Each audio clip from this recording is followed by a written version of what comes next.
আম্মা বাইরে মেঘ ডাকতেছে, কারেন্টও গেছে গা। একটা কথা কইতাম তোমারে, সেট উঠতো না তোমাদের মানে কয়দিন ধরে না আমি একটা জিনিস ভাবতেছি। এবার ঈদে জিনিসটা আমার চোখ পড়ছে, ভাবতেছি তোমারে কেমন তুমি সেটতে উঠো কিনা, ডরে সুডোর দিন কইছি না। শোনো, তুমি বেকবালা চিল্লাও না, আব্বার লগে গড় চিল্লাও না যে তোমার কেউ নাই, তোমার কেউ কিস্তা দেয় না, এই সংসার আইয়া তোমার জীবন ডক্করে বৃত হয়েছে গা, কিস্তা পাইছো না জীবনে। আমি একটা জিনিস আম্মা এবারই তো ভাবলাম, তুমি চিল্লাই হইলেও আব্বারে কইতারো, চিল্লাইতারো, আমরারে শুনাইতারো। আব্বারে কিন্তু এই জীবনে কোনোদিন শুনছি না চিল্লাই কইতে যে আমার কেউ নাই, আমি কিচ্ছুই পাইলাম না এই সংসার করিয়া। প্রত্যেক মাসে আব্বাই কিন্তু সবকিছু কইরা যা, আব্বাই কিন্তু সবকিছু করে।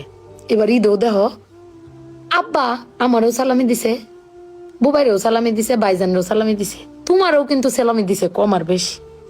কিন্তু আব্বারে কিন্তু কেউ সালামি দিছে না, না তুমি দিছ, না আমি দিছি, না বুবাই, না বাইজান, কেউ দিছি না। আব্বার কিন্তু এটা লই আক্ষেপ নাই। কিন্তু একবার ভাইবে দেখছো, তুমি চিল্লাইতারো কইতারো, আমি চিল্লাইতারি কইতারি, বুবাই বাইজান বে চিল্লাইতারি আব্বার উপরে। আব্বার তো চিল্লানির কোনো জায়গা নাই। আব্বা কিন্তু না পাইলেও কোনো সময় কয় না যে আমারে কেউ দিল না। আমি কিন্তু এই জিনিসটা আম্মা ভাবছি, তুমি ভাবছো কিনা জানি না। আব্বার কিন্তু কমের কোনো জায়গা পায় না।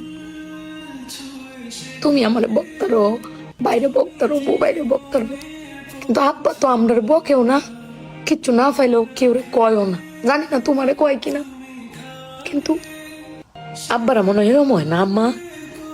আব্বারা কোনো সময় কিচ্ছু কষ্ট কেউ কয়ও না, হিরে নিজে আল্লাহ সব ভোগও করে। দিন শেষে বেটি তুমি চিল্লাই হলো কিন্তু আব্বার বাড়াতে নিয়ে আসারো। কিন্তু আমার বাপটা কেউ কইতেও পারে না, নিতেও পারে না। বেড়ান মানুষ ঠকে আম্মা, আমি দেখছি বেড়ান মানুষ ঠকে।